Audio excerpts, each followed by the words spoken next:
আমরা বিমানের ভিতরে কি খাবার দেয় সেটাই আজকে আপনাদেরকে দেখাবো।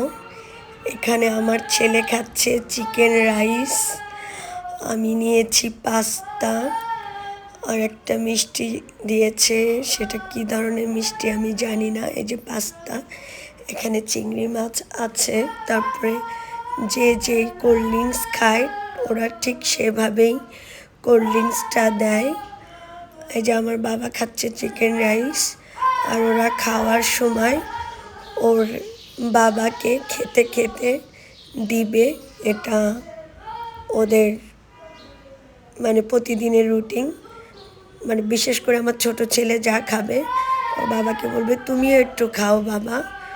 আর আমার তো কোক অনেক প্রিয়, আমি সারাদিন ভাত না খেলেও মনে হয় কোক খেয়ে থাকতে পারবো।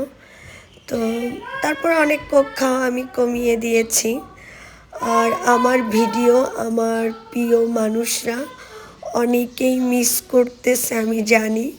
কয়েক জায়গা থেকে ফোন আসছে আমার কাছে যে আমার কি হয়েছে, আমি বিদেশে যাওয়ার পর থেকে কেন ভিডিও দিচ্ছি না। আসলে আমি বিদেশে গিয়েছি আমার বাচ্চা ছোট ছেলের চিকিৎসার জন্য।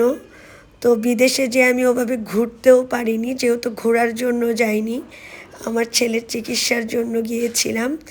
এই জন্য আমি ওভাবে ভিডিও দিতে পারিনি, ব্যস্ত ছিলাম। আর এই যে দেখেন আমাদের বাঙালিদের অভ্যাস, আমরা পায়ের কাছে কিছু